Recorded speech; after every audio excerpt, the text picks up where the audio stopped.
Good morning વિદ્યાર્થી મિત્રો, ધોરણ 5 એમાં આપણે ગણિત જોઈએ છે. એમાં 5 ચેપ્ટર સુધી જોઈ ગયા. સ્વાધ્યાય પોથી પર પૂર્ણ થઈ ગઈ.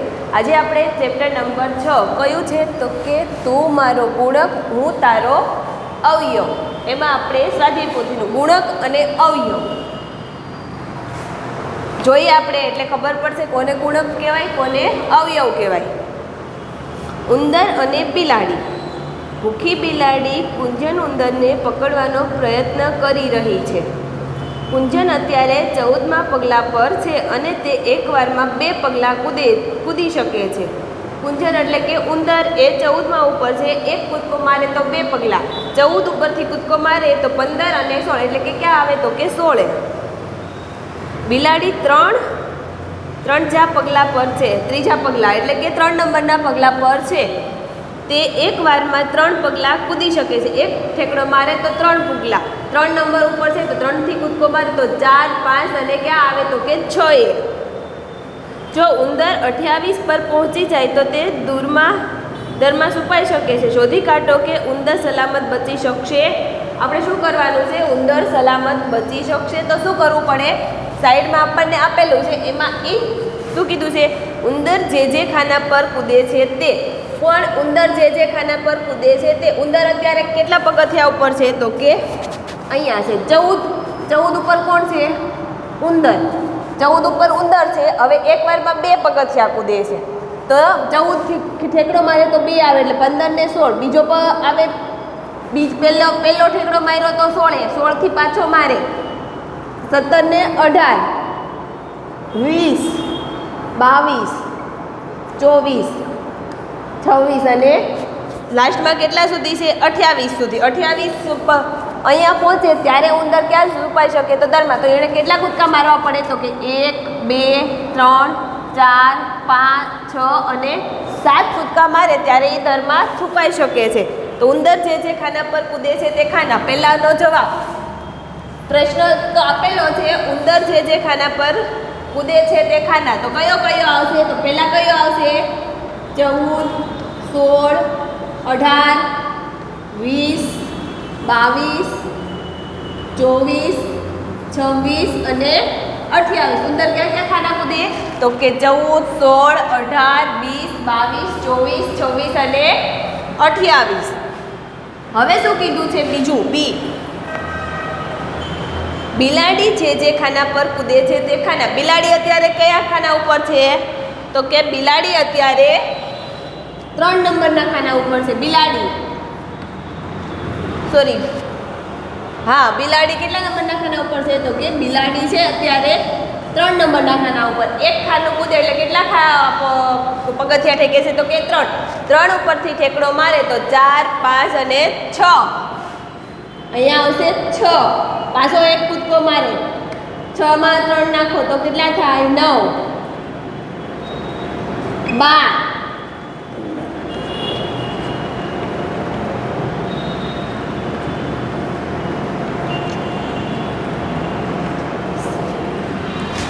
12, 3, 6. પછી ક્યાં આવે? 6 થી 9, 9 થી 12, 12 થી 15, 15 થી 18, 18 થી 21, 21 થી 24, 24 થી 27. તો આપણને બિલાડી જે ખાના કૂદે છે તે લખવાના છે. તો અહીંયા બી બરાબર શું આવશે તો કે 6, 9 પહેલા ક્યાં આવશે? 3, 6, 9, 12, 15, 18, 21, 24 અને 27. આ કયા ખાના આવ્યા તો કે બિલાડી જે ખાના ઉપર આવે છે, પગથિયા પર આવે છે એ પગથિયાના નામ છે.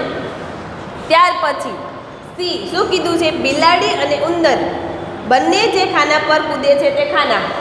સીમાં શું કીધું છે? બિલાડી અને ઉંદર જે ખાના પર આવે છે આમાં હોય અને આમાં હોય એ બંને લખવાના. ત્યારે જ બિલાડી અને ઉંદર બે એક ખાના ઉપર આવે છે. તો કયા આવશે? 18 ઉપર આવે છે બંને તો કે હા. તો કયું લખવાનું? 2 કૂદકા મારશે એટલે 2 કયા પગથિયા ઉપર સરખા આવે છે તો કે એક તો 18. બીજું હવે કયા આવશે તો કે 20 છે આમાં નથી, 22 તો આમાં નથી, 24 તો કે અહીંયા 24 છે. તો 18 અને 24 એ બે ખાના એવા છે કે જ્યાં બિલાડી અને ઉંદર બંને ઠેકડા મારી અને પગથિયા ઉપર પહોંચે છે. ડી ઉંદર બચી શકે છે, ઉંદર બચી જશે. શું કીધું છે? ઉંદર બચી જાય તો કે ડીમાં શું આવશે? અહીંયા એ કૂદકો મારે છેલ્લો તો 27 ઉપર આવે. હવે 27 થી કૂદકો મારે તો ડાયરેક્ટ ક્યાં જાય? 3 પગથિયા હોય તો કે 28, 29 અને 30. તો શું આવે? હા, ઉંદર બચી શકે. હા, હવે શું કરવું પડે? કારણ લખવું પડશે.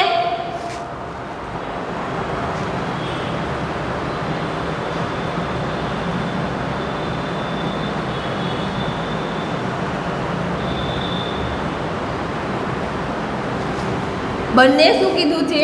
કારણ કે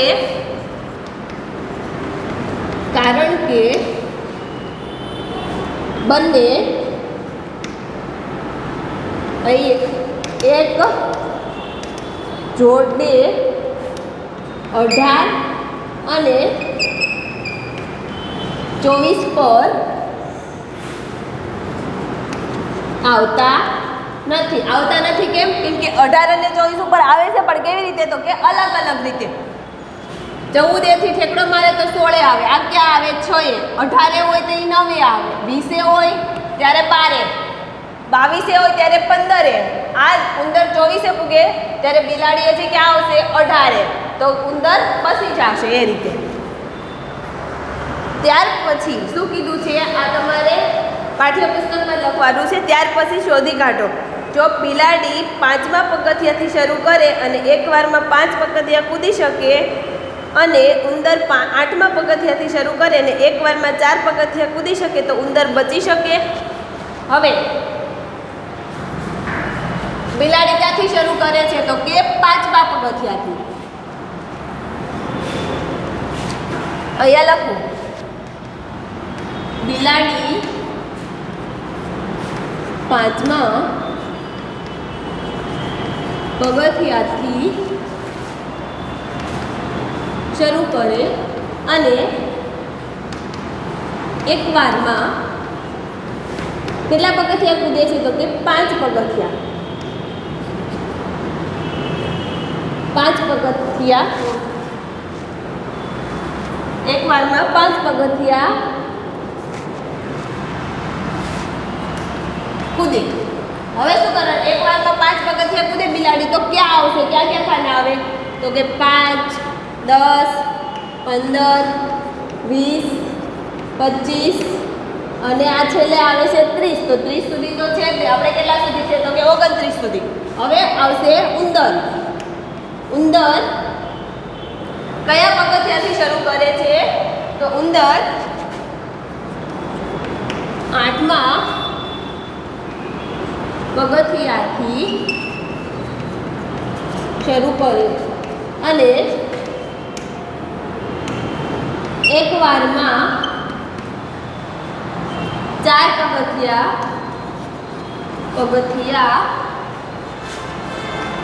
કૂદે. ઉંદર 8મા પગથિયાથી શરૂ કરે છે અને એકવારમાં કેટલા પગથિયા કૂદે છે? તો કે 4 પગથિયા. તો હવે 8માં જ પહેલા કઈ આવશે? 8. 8માં 4 નાખો તો 12. પછી 12માં 4 નાખો હજી 16.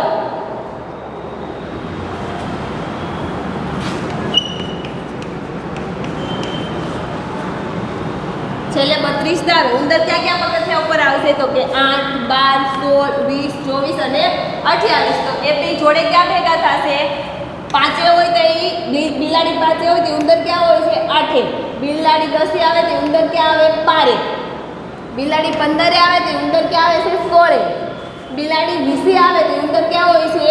તો કે 20. તો બંને એક જ ખાના ઉપર જોડે ભેગા થાય છે. તો અહીંયા જવાબ આવશે. જવાબ શું આવશે? એમાં શું કીધું છે કે ઉંદર બચી શકશે કે નહીં? તો કે ના. કેમ ના બચી શકે? કે બે જોડે જ 20 નંબર ઉપર ભેગા થાય છે. તો બંને 20મા પગથિયે જોડે ભેગા થાય છે. તેથી ઉંદર ના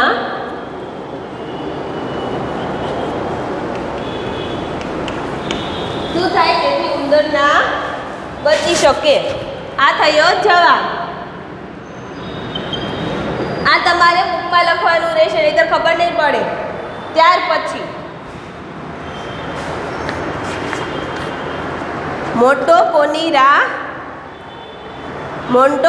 રાહ જોઈ રહી છે? મોન્ટો છોકરી કોની રાહ જોઈ રહી છે? નીચે આપણે વાંચે મોન્ટો બિલાડી કોઈની રાહ જોઈ રહી છે. તેમને ખબર છે તે કોના માટે રાહ જોઈ રહી છે તે જાણવા માટે એક યુક્તિ છે. નીચે આપણને શું આપેલું છે? તો કે 1 થી 60 એકડા આપેલા છે. હવે એની નીચે આપણને આપેલું છે જે સંખ્યાને 2 વડે ભાગી શકાય તેના પર લાલ ટપકાથી નિશાન કરો. શું કરવાનું? જે સંખ્યાને 2 વડે ભાગી શકાય તેને પર લાલ ટપકાથી નિશાન કરવાનું છે. આ લખી લ્યો, પછી હું આગળ કરાવું.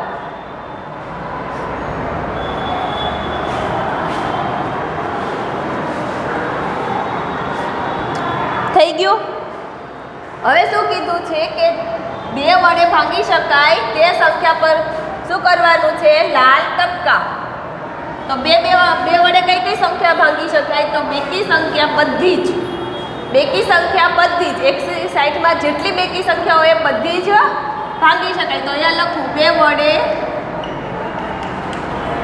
ભાગી શકાય. કઈ કઈ સંખ્યા આવે 1 થી 60 માં? તો 1 લઈને 1 બેકી સંખ્યા બધી જ આવશે.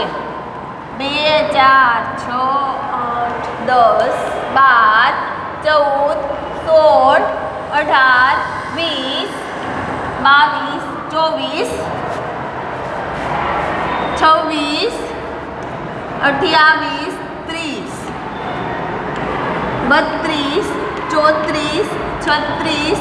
35 40 42 43 46 48 54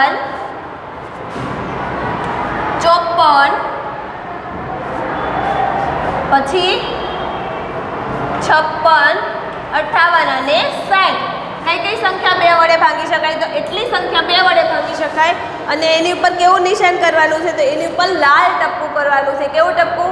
એ ખાનો આ રીતના જે ખાના આપેલા છે એમાં જે 2 4 આ ખાના આપેલા હોય ત્યાં ઉપર કેવું ટપકું કરવાનું? લાલ ટપકું. પણ તમારે આ બુકમાં લખવાનું છે, પાઠ્યપુસ્તકમાં નહીં, નોટબુકમાં લખવાનું છે, બાકી નોટબુકમાં. ત્યાર પછી 3 વડે ભાગી શકાય તેવી સંખ્યાઓ પર પીળા ટપકાથી નિશાન કરો. હવે કેટલા વડે પહેલા કીધું છે? અહીંયા 3 વડે ભાગી શકાય.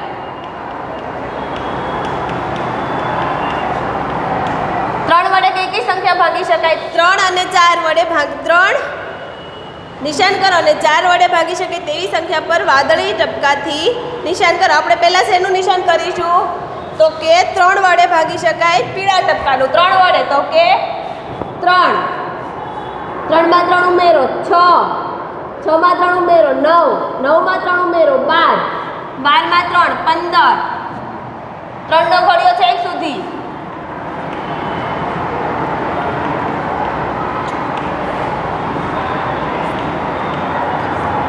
તેત્રીસ 36 પછી 39 માં 3 નાખો.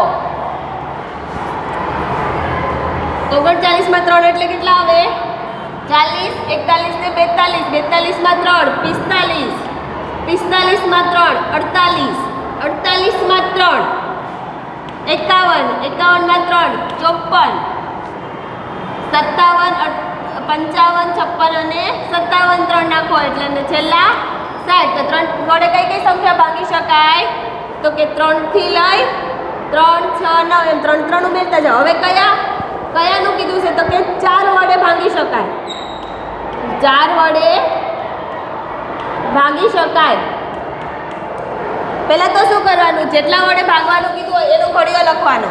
તો 4 × 4 4 × 8 4 તેરી 12 ચોકે 16 4 પંચા 20 4 7 24 4 7 28 4 8 32 4 9 36 4 દાણ 40. હવે છેલ્લી જે સંખ્યા આવી એમાં જે સંખ્યા વડે ભાંગવાનું કીધું છે 4 વડે, તો એ સંખ્યા આપણે એમાં પ્લસ કરતી જાય. તો 40 માં 4 નાખો, 44, 44 માં 4, 48, 48 માં 4, 52, 52 માં 4, તો કે 56, 56 માં 4, 60.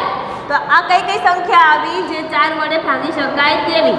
એના ઉપર કેવું ટપકું કરવાનું કીધું છે આપણને, તો કે તેના પર વાદળી રંગ. પણ આ તમારે બધું બુકમાં લખવાનું છે. હજી છે આગળ, એવા કયા ખાના છે જેના પર ત્રણેય રંગના ટપકા છે? ત્રણેયમાં જે સમાન આવતું હોય એ શું કરવાનું? તમને મેં આપેલું છે, હવે આમાં હોય ને આમાં, ત્રણેયમાં જે સમાન હોય, ત્રણેયમાં જે સંખ્યા આવતી હોય તેના પર કયો રંગનો ખાના છે તો એ લખવાનું. અહીંયા ત્રણેય ઉપર સરખા રંગના ખાના હતા, એમાંથી શોધી અને તમારે લખવાનું. ત્યાર પછી આ ખાનાઓની ઉપર કયા અક્ષરો છે? શું કીધું છે? તો આ ખાનાની ઉપર કયા અક્ષરો છે? હવે તમને ખાનાની ઉપર અક્ષર આપેલા છે, તો શું લખવું પડે? અહીંયાથી તમને એમાં અક્ષર આપેલા છે, કયા કયા છે? તો અહીંયા A B C D E F G, પણ અહીંયા તો X આપી દીધો. તો શું કરવું પડે? આપણે આપણી રીતે પહેલા એને શોધવા પડે. ત્યાર પછી આ અક્ષરોનો નીચે ક્રમમાં લખો, અક્ષરોના ક્રમ લખવાના છે. એ તમારે જાતે કરવાનું છે, એટલું બુકમાં લખી લો.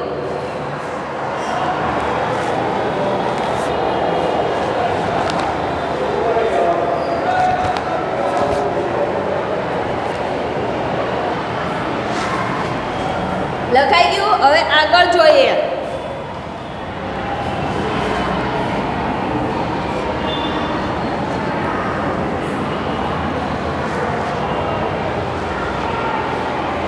શું કીધું છે આગળ? મ્યાઉ રમત. કઈ રમત? તો કે મ્યાઉ રમત. આ રમત રમવા માટે બધા એક વર્તુળમાં ઊભા રહી જશે. એક ખેલાડી બોલે કે એક બીજો ખેલાડી બોલે 2, અને આ રીતે રમત આગળ ચાલે છે. જે ખેલાડીને 3 કે 3 વડે વિભાજિત થાય તે સંખ્યા બોલવાની હોય તેના બદલે મ્યાઉ કહેશે. જે મ્યાઉ બોલવાનું ભૂલી જાય તે રમતની બહાર જશે. છેલ્લે જે ખેલાડી વધશે તે જીતી જશે. શું કીધું છે? 3 ઉપર શું બોલવાનું? તો કે મ્યાઉ. પછી 3 થી વિભાજ્ય. આપણે અહીંયા સંખ્યા લખી 3 થી વિભાજ્ય, તો કે 3, 6, 9, 3, 6, 9, 12, 15, 18 એ રીતના આગળ વધતી જાય. એ જે સંખ્યા આવતી હોય એ સંખ્યાની જગ્યાએ શું બોલવાનું છે? તો કે મ્યાઉ બોલવાનું છે. તો આપણે શું કરીશું?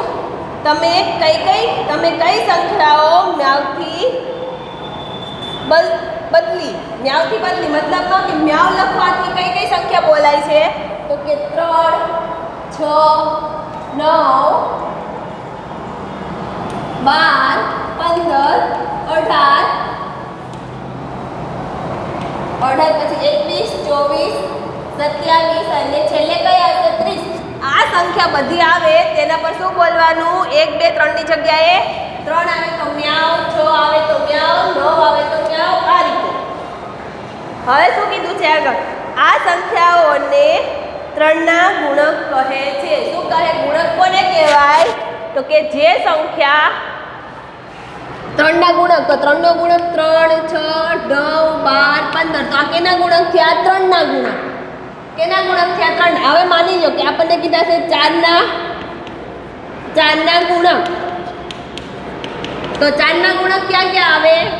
4, પછી 4 માં 4 ઉમેરો 8, 8 માં 4 ઉમેરો 12, તો 4 નો ઘડિયો છેક સુધી એના ગુણક થાય. ગુણકોની સંખ્યા અનંત હોય છે. આ શું થયું? એના ગુણક. હવે શું કીધું છે? સંખ્યા 3 અને 3 ને બદલે 4 લઈ રમત રમો. હવે શું કીધું છે? 3 ની જગ્યાએ આપણે કેટલા લેવાના? 4 થયા તો અહીંયા મ્યાઉ બોલવાનું છે, મ્યાઉ. હવે તમે કઈ સંખ્યાઓને મ્યાઉથી બદલી શકો? આ સંખ્યાઓનો 4 ના ગુણક છે. હવે આપણે અહીંયા લખશું આ 3 ના ગુણક. હવે આપણે કેના લખવાના છે? તો કે 4 ના ગુણક. 4 ના ગુણક કેવી રીતે? કે 4, 8, 12 એ જે આવતો ને શું બોલવાનું છે? માં આવતો એ કેના થયા? 4 ના ગુણક. તો 4 એકુ 4, 4 દુ 8, 4 તેરી 12, જોકે 16, 4 પંચા 20, 4 છ 24, 4 સત્તા 28, 4 અઠા 32, 4 નવા 36 ને 4 દાણ 40. ત્યાં સુધી લખીએ એટલે આ બધા કેના ગુણક થયા તો કે 4 ના ગુણક. 4 ના ગુણક લખવાનું કીધું 4, 8, 12, 16, 20, 24 એ રીતે લખવાનું. 5 ના કોઈ પણ 10 ગુણક લખો. હવે શું કીધું છે છેલ્લે આપણને, તો આપણે 5 ના ગુણક 5 ના ગુણક પણ કેટલા કીધા છે 10, તો 5 નો આખો ઘડિયો લખવાનો. 5 એકુ 5, 5 દુ 10, 5 તેરી 15. 5 બાજુ મેળતા જાઓ એટલે ખબર પડે. 5 માં 5 10, 10 માં 5 15, 15 માં 5 20, 25, 30, 35, 40, 45 અને 50. તો આ કેના ગુણક થયા 5 ના ગુણક. 4 ના ને 5 ના આ બધું